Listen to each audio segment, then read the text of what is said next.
Hey team, Stewart here, welcome back. Now today, due to the recent global impact of this pandemic on small and local businesses, we have decided to create an easy to follow tutorial on how to use Zoom. Now Zoom is essentially a simplistic and powerful video conferencing software.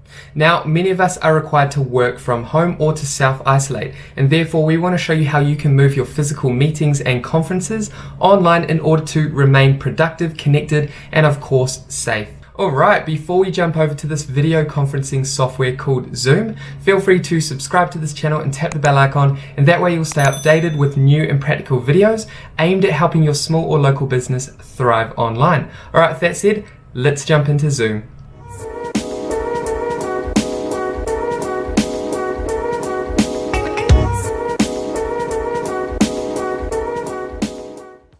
Here we are at the Zoom website. Now, Zoom is a video conferencing software that allows for online collaboration between up to 1,000 video participants and over 10,000 viewers. Now, individuals can simply click a link or add a meeting ID to join any meeting. Also, participants can join with their video on or off and or share their screens with other meeting participants. So firstly, what we're going to do is take you through hosting a meeting. Then following this, we're going to show you how to simply join an existing meeting that another individual is hosting. Okay, so the first thing we want to do before we talk about hosting a meeting is we need to sign up. So sign up is free. All you need to do is head over to sign up. And then what you want to do is pop in your work email, or you can sign up using Google or Facebook. So I'm going to sign up with Google. It's the easiest way to sign up. So here you want to choose the email that you want to use. For me, I'm going to choose Stewart Gauld. Then all you need to do is click Create Account. Now welcome to your Zoom dashboard. Now this is where you can manage your recordings, you can see previous meetings as well as meetings that are coming up, and you can create templates. But we're going to keep this tutorial extremely simple, and we're just going to talk about hosting a meeting and then being able to join a meeting. So you can share your link with other participants to join the meeting that you want to host. Okay, so now that we've jumped onto our Zoom dashboard, we want to head over to host a meeting, and then you can choose to host a meeting with your video on, off, or if you just want to share your screen. So for this example, we're going to click video on. Now you'll arrive at this screen. Now you have a couple of options here. What you can do is click download and run. If you've never used Zoom before, that's what you need to do. You need to download Zoom onto your desktop, onto your laptop. You also have the option to download Zoom onto your mobile device, onto your tablet as an application. So once you've downloaded and you've got Zoom running on your desktop, your computer, or your device, then you can click here, or you can click Open Zoom if this option pops up, and that's going to take you to your new online conference or meeting that we've just created. And as you can see, you have just created your first meeting, and here we are. However, we have no participants and it's just myself at the moment. Now this option will pop up, join audio. So you can choose to join with computer audio or test your microphone. So for now, I'm just going to join with computer audio. Click here.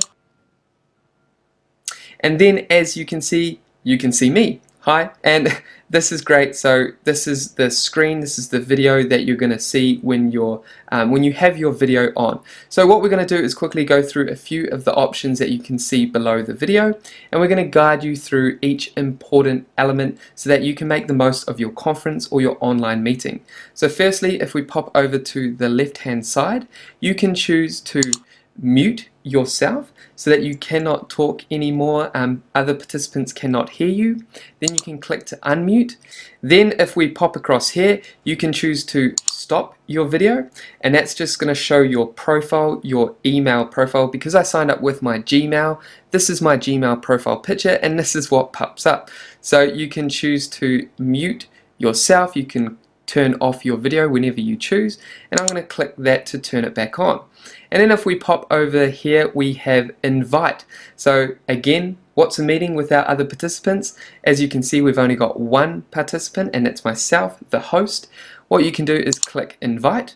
Now over here you have a bunch of different options. You can actually copy, to clipboard. So if you click this, you have now copied that URL, and you can send that directly to another potential participant or someone you want to invite into this meeting or conference.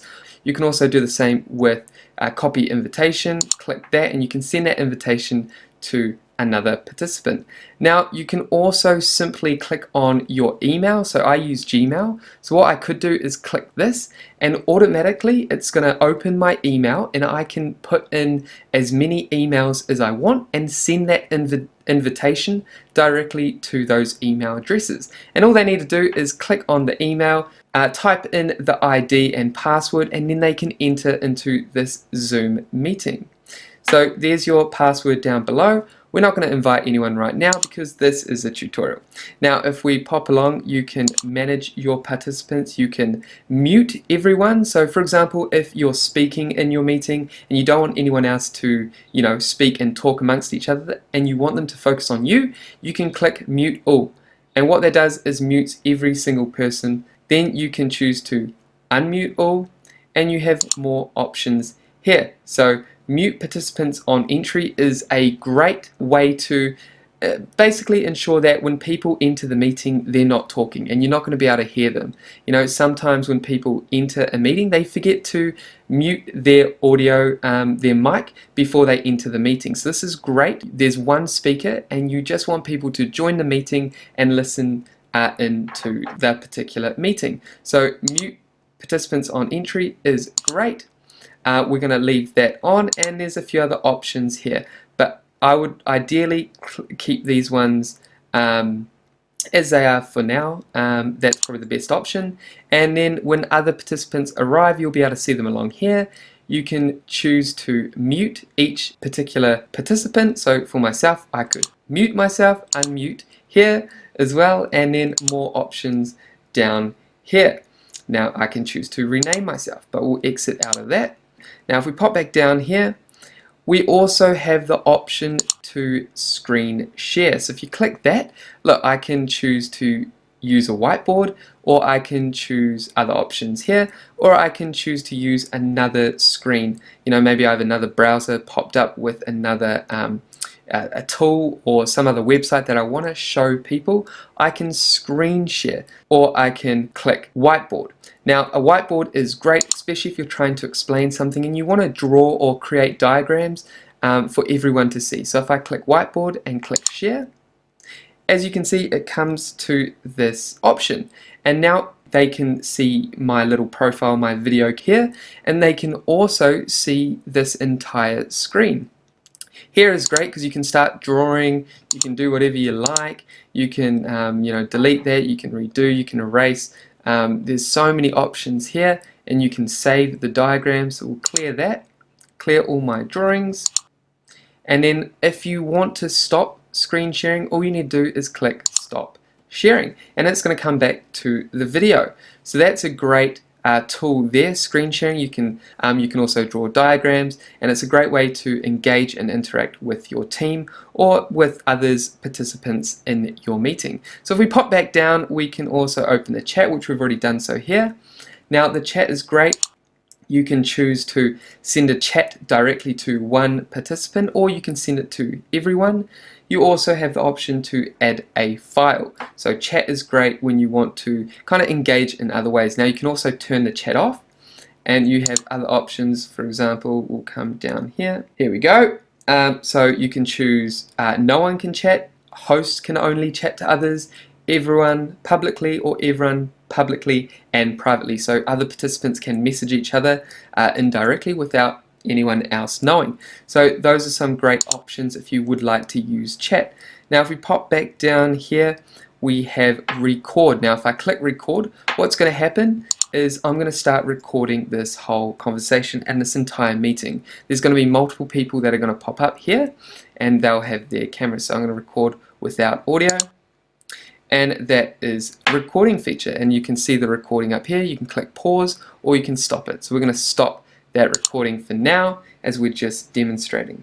Now if we pop back down here, we also have one last feature, which is reactions. Now this is great. If I click here, this is just to essentially engage with other participants. If I click clap, I guess that's just another, fun way to interact with other participants. You can also click thumbs up if you agree with what the majority of people are talking about. But again, this is great for engaging with other individuals online, with other participants, other people in your business, other if you're having meetings, this is great for meetings when you're trying to work with another client, or if you're just interacting internally with your business. So again, those are all kind of the basic features. Zoom is very straightforward, easy to use. If you want to end meeting, all you need to do is click end, and that you can choose to leave the meeting. If you're not hosting, you can just leave the meeting, or you can end meeting for everyone, and that is end. So if I click end meeting for all, that is the end of the meeting. Now, because I made a small recording, that's just being converted, and you can find that onto your dashboard because I was the host. So I'm going to cancel that because I don't actually need that recording, and then we can exit out of here. And now let's head back to Zoom. So that is basically how you run a meeting. It's extremely straightforward. Now, if you want to essentially invite another participant to join your meeting, I briefly talked about that when it came to the meeting itself. When you're in the meeting, you can click invite, and that way you can send emails, or you can copy the ID of the meeting and the password, and you can send that to participants that you want to join your meeting. Now, what does that look like? You can click join meeting here if you want to join.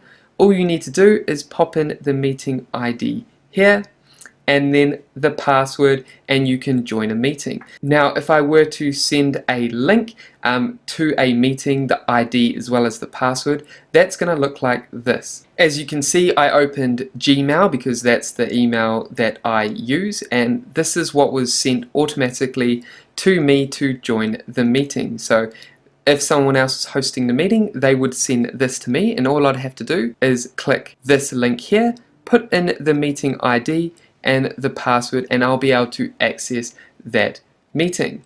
And here we are back at Zoom. As you can see, that is everything you need to know to be able to host a meeting yourself or to join a meeting as a participant. So it's a very powerful but simplistic video conferencing software that small and local business owners and staff can simply use to essentially stay productive, to stay connected, and to especially stay safe, especially as we have this pandemic happening right now. Zoom is a fantastic solution for a lot of small and local business owners, not just to communicate and connect internally, but to also communicate to potential clients or current clients. It's a fantastic communication tool and online software for meetings and conferences. Now, if we head over to plans and pricing, as you can see, you can just get away with using the free plan for now, although it's limited to 40 minutes per group, but you can have up to 100 participants. So great for short meetings. Again, if you want to increase that, meeting duration limit here is 24 hours with the Pro version, and that's only $14.99. And that is everything we wanted to cover today in this video conferencing software called Zoom. As you can see, it has everything you need to host your online meetings and online conferences with your staff as well as with clients. So that is Zoom in a nutshell. And that is it for today's video. I hope that was straightforward and you now have a better idea of how to run online meetings and conferences using today's highlighted video conferencing software called Zoom. Alright guys, thank you for watching. I hope you got value out of this video. If you did, leave a comment down below, and before you go, make sure you subscribe, like and share this video with those that you believe will benefit, and we will see you in next week's video.